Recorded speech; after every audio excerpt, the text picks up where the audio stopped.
안녕하세요. 많은 이야기입니다. 오늘은 캄보디아 자국민을 200만 명 이상의 희생시키고 학살한 최악의 사건 킬링필드와 그 중심에 있었던 악마 폴포트에 대한 이야기입니다.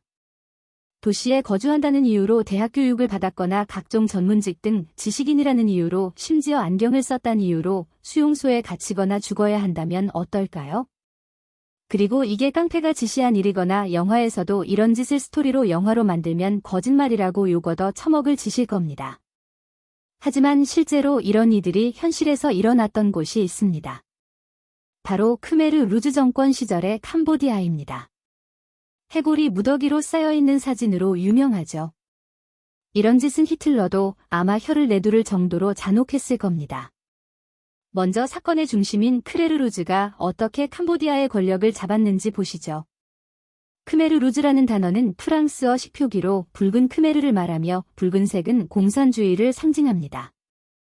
여기서 크메르란 캄보디아 인구의 대부분인 90%를 차지하는 캄보디아의 주류 민족입니다. 크메르 민족은 매우 급진인 좌파 성향이었던 크메르 루즈는 1967년 북베트남의 지원으로 탄생했습니다. 여기서 미국이 나오는데 캄보디아 지역에 많은 베트콩이 있다는 정보를 바탕으로 캄보디아가 북베트남을 지원하는 것을 막기 위해 캄보디아 지역에 태평양 전쟁 때에 일본에 사용했던 양보다 훨씬 많은 폭탄을 캄보디아에 쏟아붓는 동시에 캄보디아의 친미 우익 세력을 지원하여 이들이 쿠데타를 일으켜 권력을 잡도록 유도합니다. 1969년부터 1972년까지 3년간 이루어진 미군의 캄보디아 폭격으로 많은 민간인 희생자가 발생하여 많은 중립국 또는 전쟁에 참전하지 않았던 국가들이 미국을 비판하기 시작합니다. 하지만 실제로 캄보디아는 북베트남의 지원을 받았다는 미국의 첩보는 완전히 틀린 것은 아니었습니다. 1970년 미국의 지원을 바탕으로 친미 우익 세력이었던 론놀이 쿠데타를 일으켜 캄보디아 권력을 장악합니다.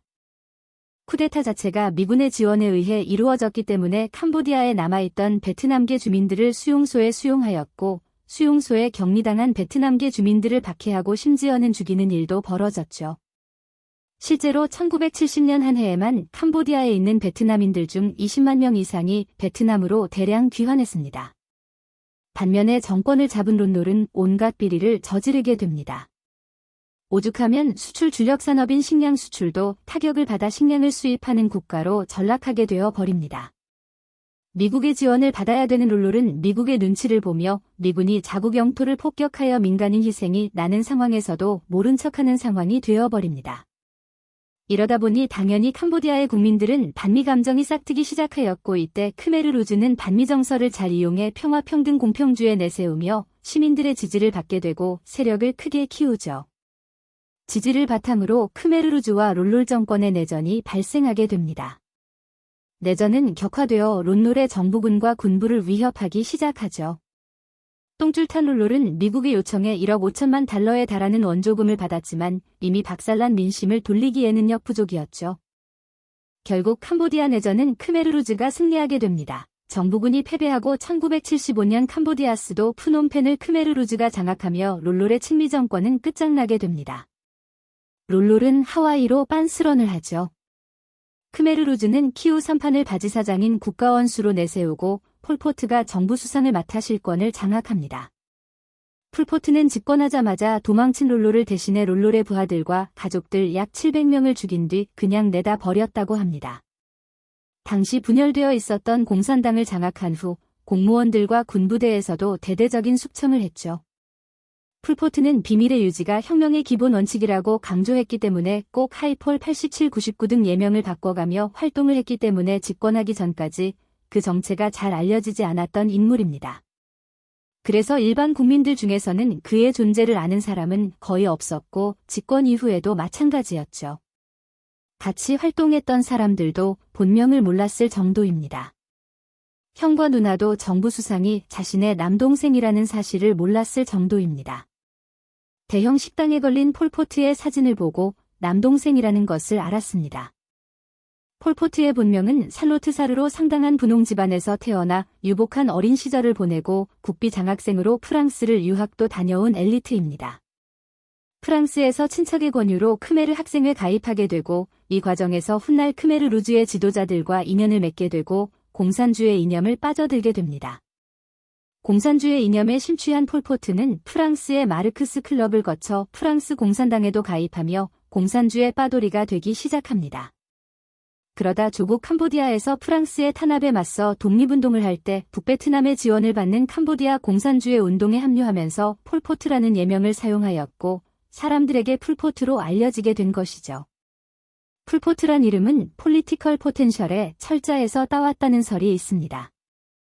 이 시기 함께한 다른 사람들이 기억하는 폴포트는 매우 예의 바르고 과묵하고 수더분했으며 조국을 항상 생각하고 프랑스로부터 조국을 구하자는 순수한 청년이었다고 합니다. 1953년 캄보디아가 프랑스로부터 독립에 성공하고 난 뒤 폴포트는 조국 캄보디아에서 교사로 일을 하기도 했습니다. 폴포트의 성격이 과격해 진건수배가 된 뒤였습니다. 당시 캄보디아는 론노리 쿠데타를 일으키기 전이었습니다. 시아누크 왕정이 독재를 하고 있었던 때였는데 폴포트는 독재에 맞서 반정부 활동을 하다가 정부의 비밀 경찰들에게 수배 대상이 되어 밀림으로 숨었고 이때 밀림에서 차별을 받던 소수의 원주민들과 친해집니다. 이를 계기로 공동체의식을 가진 공산주의 캄보디아를 건설하겠다는 생각을 하죠. 이때부터 청년 시절에 예의 바르고 순수한 모습보다는 과격투쟁을 해야겠다는 생각을 하게 됩니다. 폴포트는 북베트남과 중국이 지원 아래 무력 저항으로 캄보디아 왕정에 맞섰으나 왕정은 친미주의자인 론노레 쿠데타로 무너지게 됩니다. 공산주의인 폴포트에게 머리뚜껑이 날아가는 일이었죠. 폴포트는 론노레 친미 정권을 박살내야겠다고 생각하게 됩니다. 시아누크 국왕은 론노리 맞서고자 친미정부에 반대하는 여러 세력들을 끌어들였는데 왕정 폐지 운동을 벌였던 폴포트에게도 손을 내밀고 폴포트는 자신이 반대하던 사람이었지만 국민적인 지지를 얻기 위해 시아누크 국왕과 손을 잡았고 시아누크 국왕이 크메르루즈의 지도자가 됩니다. 하지만 바지사장이었죠. 폴포트는 반미정서와 시아누크의 지원을 등에 업고 롤롤의 정부를 무너뜨리고 실권을 장악합니다. 전국에 장악하는데 시아누크의 역할도 적지 않았기에 크메르루즈의 집권 초기에는 형식상으로 남아 대통령의 자리를 주었지만 시아누크는 실권도 없었고 1년 뒤에 지위를 박탈당한 채 가택연금을 당하고 아내와 함께 처형당할 위기에 처해졌지만 중국의 도움으로 사형을 면할 수 있었습니다. 하지만 자녀 5명 손자 손녀 14명은 크메르루즈에 의해 처형당하고 맙니다. 이렇게 자신에게 위협이 될 만한 세력들을 축출한 폴포트는 탄탄한 권력 기반을 잡습니다. 반외세의 반자본주의를 바탕으로 기존의 공산주의 세력인 소련이나 중국 공산당과도 차별적인 새로운 사회주의 국가의 건설을 표명했죠. 전 국민의 머릿속에서 완전히 자본주의 요소를 삭제하고 공산주의로 무장된 투사를 기르려고 했습니다. 칼 마르크스의 과학적 사회주의와 공산주의 개념은 자본주의가 완성된 상태에서 혁명을 통해 노동자들이 주류가 되는 프롤레타리아 독재가 이루어져야 하기 때문에 자본주의 자체를 부정하는 것은 아닙니다. 하지만 폴포트는 이를 삐딱하게 받아들여 기존 공산주의는 자본주의에 완전히 부정하지 않기 때문에 정치사회 문화의 모든 것을 없애버리는 새로운 사회주의 국가를 건설해야겠다고 생각하게 됩니다. 농업 중심의 공산주의 국가의 건설을 최종 목표로 삼았죠. 보통 같은 노선을 선택한 국가끼리는 돕고 살았지만 과격한 방식의 독자 노선을 추구했기 때문에 다른 공산권 국가들하고도 사이가 좋지 않았습니다. 캄보디아는 공산주의 국가들 사이에서도 고립되는 것이죠. 폴포트는 자신의 롤모델인 마오쩌둥이 주도했던 중국의 대약진운동을 모방하여 극단적인 방식으로 캄보디아를 끝으로 내몹니다. 중국 대약진운동의 실패를 자본주의의 산물인 도시가 존재했기 때문이라고 생각해 도시 자체를 없애버리겠다는 생각을 하죠. 또한 폴포트는 개인이 재산을 소지를 절대 불허하고 시장경제체제를 완전히 부정하고 화폐제도도 폐지하고 중앙은행인 푸놈펜 중앙은행을 폭파시키는 미친 짓을 하게 됩니다. 어떤 미친 독재자도 한 적 없는 일을 하고 맙니다. 화폐와 시장경제가 없어졌기 때문에 모든 경제활동은 물물교환으로 이루어졌고 생필품들은 국가의 배급으로 생활하였습니다. 석기 시대로 돌아간 거죠. 또한 외국과의 교류도 중국을 제외한 국가들과 외교도 단절게 됩니다. 신문을 발행하는 것도 제한되어 언론사들도 폐간하게 됩니다. 또한 크메르루즈 허락 없이 결혼도 할 수 없으며 연애도 금지되었습니다. 크메르루즈는 지금까지의 모든 것을 부정한다는 의미로 자신들이 집권한 1975년을 기준으로 0년으로 선포합니다. 도시를 없애버리기 위해 도시민들을 농촌으로 강제 이주시키고 전 국민은 국가가 만든 집단 농장에서 검은색 옷과 폐타이어로 만든 신발을 신고 강제 노동을 합니다. 당연히 직업적 특성이나 개인의 능력과 적성은 전혀 고려하지 않았습니다. 또한 학교가 자본주의를 가르친다고 생각하여 전국의 모든 학교와 대학을 강제로 폐교시키고 학생들은 크메르루주가 시행하는 극단적인 공산주의 사상교육과 군사훈련을 받았습니다. 심지어 어린아이들을 납치해 강제로 군사훈련을 시키고 소년병으로 기르기도 했습니다. 국민들은 이런 미친짓을 순순히 따랐을까요? 당연히 아닙니다. 캄보디아 전역에서 시민들의 시위가 일어나기 시작했죠. 무력 저항도 심화되어 내전이 벌어지는 지경까지 이르게 됩니다. 폴포트는 국가의 발전을 가로막는 자들은 모두 죽여야 한다고 공표하며 저항하는 자국민들의 대상으로 잔인한 정책을 펼치죠. 캄보디아 전역에 잔혹한 일이 벌어지기 시작합니다. 폴포트를 반대하는 사람을 자본주의자라고 생각하게 되고 자본주의에 빠질 만한 사람도 반대 세력으로 간주하게 됩니다. 자본주의나 외국과 관련된 사람들의 지주사업가, 무역가, 외교관 그리고 외국어를 잘 구사하는 사람들은 물론 교사, 의사, 약사, 교수, 법조인 등 전문적인 직업을 가진 사람들, 유학생과 중산층 이상의 사람, 유명 스포츠 선수와 예술가, 가수와 연예인까지 농민과 노동자를 제외한 모든 사람들을 자본주의자로 몰기 시작했습니다. 그리고 이들이 전부 몰살시키는 정책을 시행하죠. 지식인까지도 몰살하라고 명령을 내렸는데 지식인인지 판단하는 기준이 정신나간 기준입니다. 일단 대학 교육을 받은 사람은 당연하고 고등교육을 받은 사람은 무조건 처형. 영어를 할 수 있거나 손바닥에 노동의 상징인 굳은 살이 없다, 안경을 썼다, 책을 똑바로 들고 읽는다, 시계를 볼 줄 안다는 이유만으로도 지식인으로 몰려서 수용소에 가두거나 처형시켰습니다. 이 정도는 히틀러 일제를 합쳐도 크메르루즈를 못 당하겠네요. 캄보디아에는 약 800명 정도의 면허가 있는 의사들이 있었는데 정책이 시행된 이후에는 40명만이 살아남았고 판사는 545명 중에 단 4명만 살아남았습니다. 캄보디아의 국영방송국 TVK도 강제로 폐쇄시킨 뒤 모든 방송시설을 파괴하고 방송기자를 포함한 스태프들은 모두 처형시켰습니다. 라디오 방송도 금지하고 전화를 사용하는 것도 금지되었습니다. 크메르루즈의 허가 없이 다른 지역으로 이동하려다가 발각되면 현장에서 즉결로 처형시켰습니다. 종교도 또한 박해의 대상이었습니다. 강력한 탄압을 넘어 절과 교회를 파괴하고 신자들을 대량으로 죽였습니다. 크메르루즈의 만행은 소수민족에게도 이어졌습니다. 크메르족을 제외한 소수민족의 존재를 금지하며 당시 인구의 15%나 되는 소수민족을 학살하기 시작합니다. 인구 50만에 상당한 규모를 가졌던 참족은 절반 이상인 30만 명나 학살했을 정도입니다. 웬만한 전쟁보다 끔찍한 숫자입니다. 크메르인들 중에서도 캄보디아 전통 문화를 잘 알고 있거나 능통한 사람들도 반동분자로 몰아서 대량 학살하였습니다. 캄보디아의 전통 문화가 이때 많은 부분이 훼손되고 사라졌습니다. 수도 프놈펜에 살던 사람들은 정글에 끌려갔습니다. 이들은 인민공사에 투입되었는데 이게 얼마나 가혹했는지 이 과정에서 1만 명이 달하는 사람이 사망하여 수도 프놈펜에는 명색이 수도임에도 불구하고 인구가 5천 명에 불과하였습니다. 76년부터는 모든 국민들이 인민공사에서 살아가게 되고 프놈펜을 포함한 도시의 사람들은 수로 건설과 같은 중노동에 동원되었습니다. 일주일에 2번씩 열리는 생활모임 시간에는 자아 비판도 강요되었습니다. 고참 지도부의 지휘 아래 모든 국민들은 각자 자신이 잘못한 일과 최근의 활동들에 공개적으로 자백해야 했습니다. 이는 지휘고와 막론하고 시행되었습니다. 특히 자아 비판의 가장 중요한 목적은 상호감시와 잘못에 대한 고발이었기 때문에 조금이라도 잘못이 발견되면 바로 처형당했죠. 캄보디아 사람들은 서로 계속 경계하고 의심해야 했습니다.